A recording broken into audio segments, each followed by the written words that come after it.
ரொம்ப நாள் வீட்டில் வந்து பார்த்தீங்கன்னா பண நடமாட்டம் இல்லை, பணப்புழக்கம் இல்லை அப்படின்னா இந்த வழிபாடு ஒரு உத்தமமான பலனை தருங்க. அது என்ன? சாத்வீக பரிகாரங்களை விட தாந்திரீக பரிகாரங்கள் வந்து பார்த்தீங்கன்னா சட்டுன்னு பலன் அளிக்கக்கூடியதுங்க. அந்த மாதிரி ஒரு பரிகாரம் தான். ஸ்ரீதேவி எப்போ தெரியுமா வருவா? அவளை எந்த வீட்டுல கும்பிடுறாங்களோ அதுக்கு பின்னாடிதான் ஸ்ரீதேவி வருவா. சோ என்ன பண்ணணும்? நல்ல ஒரு நறுமணம் வீசுற வீட்டுலதான் அவ வருவா. சரிங்க, இப்ப நாங்களே வசதி இல்லாம இருக்கோம், நறுமணம் வீசுறதுக்கு நாங்க என்னங்க பண்ணுவோம்? ஒன்னும் பிரச்சனை இல்லைங்க. யார் பாராயணம் பண்ணாலோ அவங்களுக்கு வசதி, வாய்ப்பு, செல்வம், அஷ்ட ஐஸ்வர்யங்களும், தீர்க்க ஆயுளும், நோய் நொடி இல்லாத வாழ்க்கையும், நிம்மதியும், சந்தோஷமும், குதூகலமும் குடும்பத்துல நிறைஞ்சு இருக்கும்.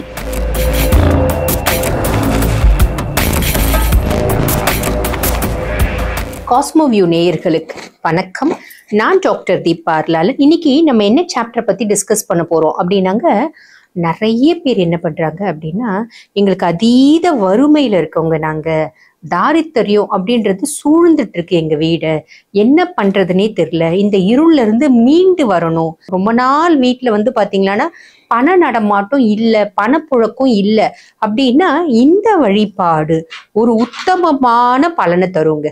அது என்ன அப்படின்னா, இது ஒரு தாந்திரிக் வழிபாடுங்க. அந்த தாந்திரிக் வழிபாடு என்ன அப்படின்னீங்கன்னா, ஜென்ரலா வந்து நம்ம தீபம் ஏத்துறது அப்படின்றது ரெகுலரா நம்ம வீட்டுல செய்யறது இல்லைங்களா? அந்த தீபம் ஏத்தும் போது நம்மளுக்கு மகாலட்சுமி வாசம், மகாலட்சுமி கடாட்சம், மகாலட்சுமியோட கடைக்கண் பார்வை, மகாலட்சுமியோட அருள் நம்ம குடும்பத்துக்கு பரிபூர்ணமா கிடைக்கும். எவ்வளோ நாளா தீபம் காலையில சாயங்காலம் 2 நேரம் ஏத்துறோம், பிரம்ம முகூர்த்தத்துல வேண்டிக்கிறோம், நல்ல வசதியும் வாய்ப்பும் வரணும்னு. எந்த விதத்துல இருந்தும் பண நடமாட்டம் இல்லை. அவங்களுக்கு இந்த ஒரு பரிகாரம் வந்து பாருங்க ஒரு உத்தமமான பலனை கொடுக்கும். அது என்ன பரிகாரம் அப்படின்னு கேட்டீங்க, சங்கு தீப பரிகாரம். இது வந்து ஒரு தாந்திரிக் பரிகாரம் தான். யூஸ்வலா நார்மலா இது ஏத்துறது இல்ல. பொதுவாவே வந்து பாத்தீங்கன்னா சாத்வீக பரிகாரங்களை விட தாந்திரீக பரிகாரங்கள் வந்து பாத்தீங்கன்னா சட்டுன்னு பலன் அளிக்கக்கூடியதுங்க. அந்த மாதிரி ஒரு பரிகாரம் தான் இந்த சங்கு தீப பரிகாரம். இந்த சங்கு தீபம் அப்படின்றது நம்ம கடையில விற்கிது பார்த்தீங்களா, சங்குல அகைன் வந்து கையில எடுத்து பார்ப்பாங்க, அந்த நுனி எங்க இருக்கும், வலது பக்கமா இருந்தா வலம்புரி சங்கு, இடது பக்கமா இருந்தா இடம்புரி சங்கு அப்படின்னு சொல்லுவாங்க. அந்த சங்குக்கே வந்து பாருங்க, நம்ம வெறும் சங்கு எடுத்து காதுல வச்சா கூட ஓம் அப்படின்ற சத்தம் கேட்கும். அந்த மாதிரி உங்களுக்கு பெஸ்ட் என்ன அப்படின்னு கேட்டீங்கன்னா, வலம்புரி சங்கு வாங்கிக்கோங்க. வலம்புரி சங்கு வாங்கி, பொதுவாகவே இந்த வலம்புரி சங்கு வந்து என்னன்னா பார்க்கடையில கடையும் போது வந்ததுங்க இந்த சங்கு. எப்படி மகாலட்சுமி வந்தாலோ அதே மாதிரி பாத்தீங்கன்னா ஃபர்ஸ்ட் ஜெயிஷ்டா வந்தா, அதுக்கப்புறம் மகாலட்சுமி வந்தா, அந்த மாதிரி ஒரு பொருளா வந்துச்சு. அப்ப வந்ததுதான் இந்த வலம்புரி சங்கு. இடம்புரியா இருந்தாலும் பரவாயில்ல, வலம்புரியா இருந்தாலும் பரவாயில்ல, ஆனா பெஸ்ட் வந்து வலம்புரி சங்கு கிடைச்சிச்சுன்னா அது வாங்கிக்கோங்க. அந்த வலம்புரி சங்கு வாங்கி அதுல என்ன பண்ணுங்க, நல்லெண்ணெய், அதாவது எள்ளெண்ணெய் சொல்றாங்க பாத்தீங்களா, அந்த எள்ளெண்ணெய் அந்த வலம்புரி சங்கு அதை டைரக்டா வச்சு அப்படியே கீழே ஊத்திக்கும். ஸோ ஒரு ஸ்டாண்டு மாதிரி வாங்கி வச்சுக்கோங்க, இல்லைன்னா ஒரு மண் பிளேட் வாங்கி வச்சுக்கோங்க, இல்ல ஒரு மண் கிண்ணம் வாங்கி வச்சுக்கோங்க. கிண்ணம் வாங்கி வச்சு அந்த மண் கிண்ணத்துல கீழே வந்து 2 விதமானது வைக்கலாம். ஒண்ணு, கிண்ணத்துல ஃபுல்லும் வந்து அரிசி பரப்பிடலாம். ஓகேங்களா? அரிசி பரப்பிட்டு அதுக்கு மேல இந்த சங்கு வச்சு, அந்த சங்குக்கு மஞ்சள் குங்குமம் எல்லாம் அழகா அலங்காரம் பண்ணி, அதுல வந்து பாத்தீங்கன்னா எள்ளெண்ணெய் ஃபுல்லும், அதாவது எள்ளெண்ணெய் இல்லைன்னா ஆமணக்கெண்ணெய், 2 எண்ணெயிலே ஏதாவது ஒரு எண்ணெய் ஃபுல்லும் ஊத்தி, அந்த எண்ணெயில பாருங்க ஒரு சின்ன வசம்பு துண்டு, ஒரு புளியங்கொட்டை அளவுக்கு பச்சை கற்பூரம், 2 கிராம்பு, 2 ஏலக்காய், இவ்வளோ பெரிய பட்டை துண்டு, அதே மாதிரி டைமண்ட் கற்கண்டு ஒரு 4 போட்டுருங்க. திரியில வந்து பாருங்க, உங்களுக்கு இந்த தாமரை தண்டு திரி கிடைக்குதா அப்படின்னு பாருங்க. தாமரை தண்டு திரி கிடைக்குதுன்னா அதி உத்தம். அந்த தாமரை தண்டு திரி வந்து பாத்தீங்கன்னா நாட்டு மருந்து கடையில கிடைக்குது. அந்த தாமரை தண்டு திரி வாங்கி போட்டுருங்க. போட்டுட்டு விளக்கேத்திடுங்க. இதெல்லாம் கிழக்கு பார்த்தா மாதிரி இருக்கணும். இப்ப அந்த மண் கிண்ணத்துல, மண் பிளேட்ல 1 அரிசி வைங்க அப்படின்னு சொன்னா, அரிசி இல்லைன்னா வேற என்ன வைக்கலாம் அப்படின்னு கேட்டீங்களா, 4 ஐட்டம் சொல்றோம், உங்களுக்கு எது சௌரியப்படுதோ அது வைங்க. 1 அரிசி, இல்லைன்னா கல்லுப்பு, அப்படி இல்லைன்னா வெத்தலை, இல்லைன்னா மருதாணி இலை, இல்ல மருதாணி பூ. இது எல்லாத்துலயும் வந்து பாத்தீங்கன்னா மகாலட்சுமி வாசம் நிறைஞ்சே இருக்க பொருளுங்க. இதுல ஏதாவது ஒண்ணு வச்சுட்டு இந்த சங்கு தீபத்தை வந்து பாத்தீங்கன்னா, சங்கு விளக்க கிழக்கு பார்த்தா மாதிரி வச்சிடணும். உங்க வீட்டுல மகாலட்சுமி தாயாரோட போட்டோ இருக்கு அப்படின்னா, எல்லார் வீட்லயும் இருக்கும் மகாலட்சுமி போட்டோ. அந்த மகாலட்சுமி போட்டோவும் முன்னாடி வச்சிடுங்க. அதாவது ஃபர்ஸ்ட் மகாலட்சுமி போட்டோ, அதுக்கு முன்னாடி இந்த தீபம். அந்த மகாலட்சுமி போட்டோவும் கிழக்கு பார்த்த மாதிரி இருக்கணும். முன்னாடி தீபம் ஏத்திடுங்க.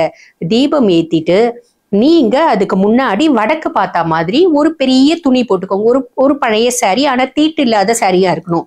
இல்லைன்னா ஒரு புது சாரி, காட்டன் சாரி வாங்கிக்கோங்க. இல்லைன்னா இந்த ரேஷன்ல புடவை கொடுக்குறாங்கல்ல, அதை நம்ம சும்மா தானே வச்சிருப்போம், அந்த புடவை போட்டுக்கலாம். எது உங்க கையில இருக்கோ அந்த புடவை. அது மஞ்சள் கலர், அது மஞ்சள் கலர்ல தான் கொடுக்குறாங்க.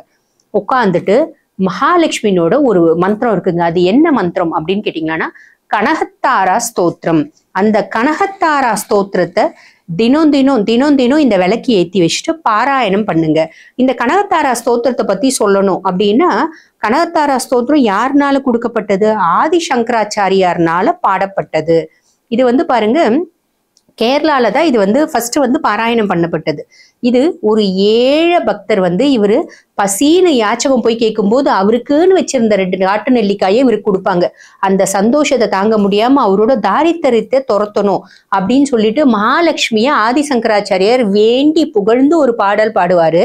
மகாலட்சுமி ஸ்வர்ண மழை பொழிவா. இந்த பாடலை யாரு பாராயணம் பண்ணாலோ இந்த தீபத்தை ஏத்தி வச்சுட்டு இந்த கனகத்தாரா ஸ்தோத்திரத்தை பாராயணம் பண்ணுங்க.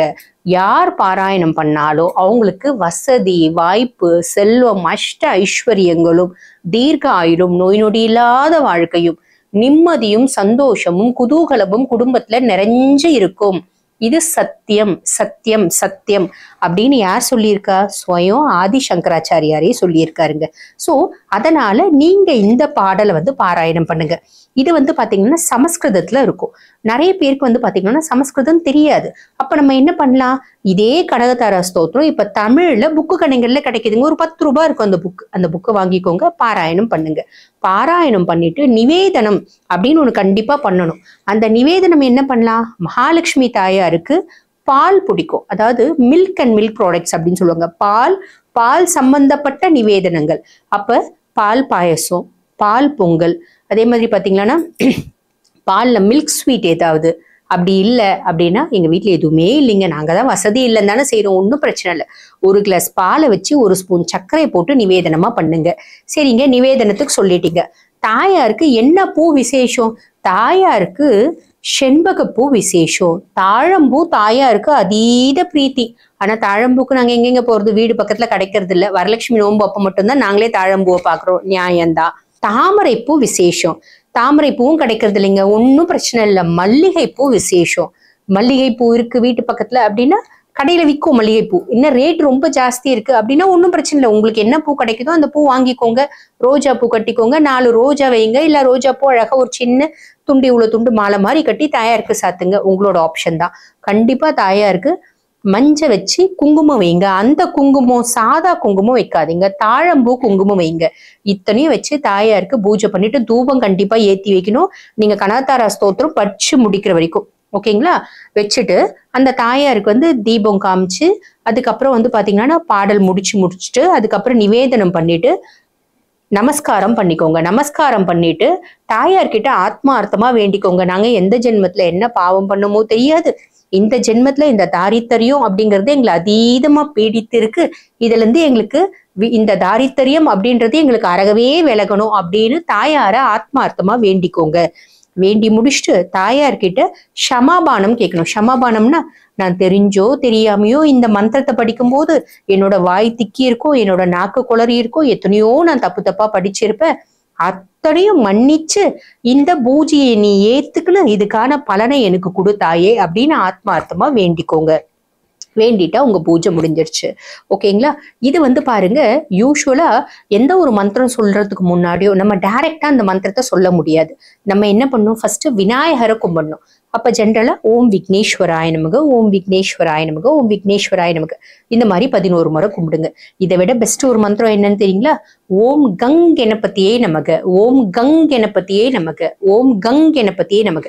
இதை 11 முறை சொல்லணும். அதுக்கப்புறம் உங்க குலதெய்வம் யாரு?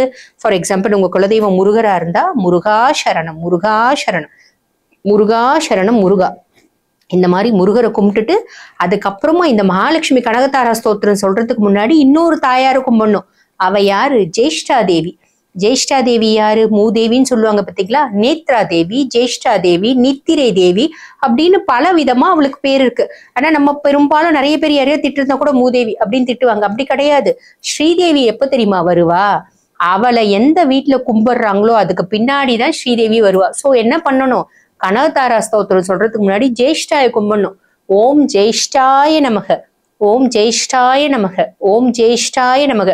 இந்த மாதிரி 11 முறை சொல்லணும். சொல்லி முடிச்சுட்டு தான் நம்ம கனகதாரா ஸ்தோத்திரமே சொல்லணும். அப்பதான் இந்த பூஜை, இந்த மந்திர உபாசனம் அதாவது நிறைவேறுது. நிறைவேறின பின்னாடி உங்களுக்கு கடாட்சம் அப்படின்றது பரிபூர்ணமா கிடைக்கும். இது எத்தனை நாள் சொல்லணும்? 48 நாள் சொல்லணும். 48 நாள்ல உங்களுக்கு காசு வருங்க. எப்படிங்க வரும்? அதெல்லாம் எனக்கு எப்படிங்க தெரியும்? ஏதோ ஒரு விதத்துல வரும். எப்படி வரும்? ஏதா வரும்? எந்த ரூபத்துல வரும்? யார் கொடுப்பாங்க? இதெல்லாம் தெரியாதுங்க. இது சுயம் மகாலட்சுமிக்கு தான் தெரியும். ஆனா கண்டிப்பா வரும். இது நான் சொல்லிங்க, ஆதி சங்கராச்சாரியார் சொல்லியிருக்காரு. அது மட்டும் இல்லைங்க, இந்த கனகதாரா ஸ்தோத்திரத்தை காலை மாலை இரவு இப்படி 3 நேரமும் பாராயணம் பண்றவங்க குபேர சம்பத்து அடைவார்கள். அதுவும் பாத்தீங்கன்னா ஸ்வயம் ஆதிசங்கராச்சாரியார் சொல்லியிருக்காரு. சோ உங்களுக்கு இது புரிஞ்சிச்சிங்களா? சோ என்ன மாதிரி பூஜை, மகாலட்சுமி எப்படி கும்பிடணும், என்ன மாதிரி நிவேதனம் பண்ணணும் அப்படின்றது தெளிவா புரிஞ்சிருக்கும். அதே மாதிரி மகாலட்சுமி தாயாரை கும்பிட்றதுக்கு நம்ம எப்படி இருக்கணும் அப்படின்னு பாத்தீங்கன்னா, ஃபர்ஸ்ட் விஷயம் குளிச்சு சுத்தபத்தமா இருக்கணும். மகாலட்சுமி எங்க இருப்பா அப்படின்னு கேட்டீங்கன்னா, நெத்தி வெறும் நெத்தியா இருக்கக்கூடாது. நெத்தியில நம்மளோட பொட்டு இருக்கணும். பொட்டுக்கு மேல விபூதி, குங்குமம், நெத்தி பொட்டு இருக்கணும். கையில கண்டிப்பா வளையல், தங்க வளையல் இருக்கணும்ன்ற அவசியம் இல்லைங்க. கண்ணாடி வளையல் 2 கையிலயும் போட்டுக்கோங்க. முடிஞ்சா சாரி போட்டு கும்பிடுங்க. முடியலையா ஒன்றும் பிரச்சனை இல்லை, நீங்க நைட்டி போட்டு கூட கும்பிடலாம். அந்த நைட்டி ஒத்த வஸ்திரமா போடக்கூடாதுங்க. ஒத்த வஸ்திரமா இல்லாம நைட்டிக்கு மேல ஷால் போட்டுக்கணும். ஷால் போட்டுட்டு தான் நம்ம கும்பிடணும். கீழே ஒரு பெரிய துணி பரப்பி வச்சுட்டு நீங்க கும்பிடணும். எந்த இடத்துல சுத்தம் இருக்கோ அந்த இடத்துல தான் மகாலட்சுமி தாயார் இருப்பா. சோ இது செய்யறதுக்கு முன்னாடி நம்ம வீடு என்ன பண்ணணும்? வீட்டை கொஞ்சம் கல்லுப்பு போட்டு வீடு ஃபுல்லும் மொழிகிடுங்க. அடுப்பை சுத்தமா வைங்க. பாத்ரூமை நீட்டா வைங்க. வழிபாடு செய்யுங்க. மகாலட்சுமிக்கு மட்டும் என்ன ஒரு இதுன்னாங்க, சுத்தம் இல்லாத இடத்துல அவ வரவே மாட்டா. ஓகேங்களா? அவளுக்கு பாத்தீங்கன்னா ரொம்ப நீட்டா, ரொம்ப அழகா, ரொம்ப சுத்தபத்தமா உள்ள ஒரு நல்ல ஒரு நறுமணம் வீசுற வீட்டுலதான் அவ வருவா. சரிங்க, இப்ப நாங்களே வசதி இல்லாம இருக்கோம். நறுமணம் வீசுறதுக்கு நாங்க என்னங்க பண்ணுவோம்? ஒன்றும் பிரச்சனை இல்லைங்க. வீடு கல்லுப்பு போட்டு மெழுகிடுங்க. மெழுகிட்டு ஒரு 3 நல்ல இவ்வளவு பெரிய கற்பூரம் விக்குது பாத்தீங்களா, பில்லைங்க. ஒரு 4 பில்லை வாங்கி ஒவ்வொரு ரூம்லயும் மூளைக்கு மூளைக்கு மூளைக்கு கொஞ்சம் கொஞ்சம் கொஞ்சம் கற்பூரம் போட்டு வச்சிடுங்க. வீடு ஆட்டோமேட்டிக்கா நறுமணமா இருக்கும். இந்த பூஜை நீங்க செய்ய செய்ய செய்ய மகாலட்சுமி தாயார் வீட்டுக்கு வந்துருவா. வந்துட்டா அப்புறம் என்னங்க இருக்கு? எதுக்கு குறை இருக்கு? குறை ஏதும் இல்லை மறைமூர்த்தி கண்ணான்னு பாட்டு பாடுற அளவுக்கு உங்களுக்கு வசதியும் வாய்ப்பும் செல்வாக்கும் சந்தோஷமும் நிம்மதியும் குதூகலமும் வரும். ஸோ இந்த பதிவு உங்களுக்கு தெளிவாவே புரிஞ்சிருக்கும். என்ன நான் தெளிவா சொன்னாலும் நிறைய பேருக்கு நிறைய சந்தேகங்கள் வரும். அந்த 48 நாள்ல தீட்டு நாள் என்ன பண்றது? தீட்டு நாளை விட்டுருங்க. தீட்டு நாள் விட்டுட்டு தீட்டு நாளுக்கு முன்னாடி வரைக்கும் 15 நாள் ஆயிருந்துச்சுன்னா தீட்டு நாள் கழிச்சு திருப்பி 16, 17 அப்படி நீங்க கணக்கு வச்சுக்கணும். 48 நாளுக்கு அப்புறம் தாயாரை கும்பிடாம விட்டுடலாமா மேடம்? ஏன், நல்லது தானே, கும்பிடுங்களேன். ரெகுலராகவே கும்பிடுங்களேன், நல்லது தானே. என்னைக்கும் சகல சௌபாகியத்தோட இருக்க முடியும் இல்லைங்களா? ஸோ 48 நாள்லயே இது பலன் தெரிஞ்சிடும் அப்படின்னு சொன்னா உங்களோட இஷ்டம் தான். அதுக்கப்புறம் நீங்க கும்பிடுறதும் கும்பிடாம இருக்கிறதும். சங்கல்பம் எடுத்து 48 நாள் தான் செய்யணும் அப்படின்னு நீங்க சங்கல்பம் எடுத்தீங்கன்னா இந்த சங்கல்பம் எடுத்தா 48 நாள் போதுமானது. இல்லைங்க, நான் டைரக்டா கும்பிடுறேன், தாயார் எனக்கு எப்போ கொடுக்குறாலோ கொடுக்கட்டும், ரெகுலராகவே கொடுத்துட்டே இருக்கட்டும் அப்படின்னா நீங்க ரெகுலரா கும்பிட்டுட்டே இருங்க. ஸோ இதுக்கும் மேல இந்த பதிவு பார்த்த பின்னாடியும் உங்களுக்கு நிறைய சந்தேகங்கள் நான் ஆல்ரெடி சொன்ன மாதிரி வரும். அந்த சந்தேகங்கள் வருது அப்படின்னா மறக்காம கமெண்ட் செக்ஷன்ல கேளுங்க. இதே மாதிரி இன்னொரு பதிவுல உங்களை சந்திக்கிறேன். நன்றி.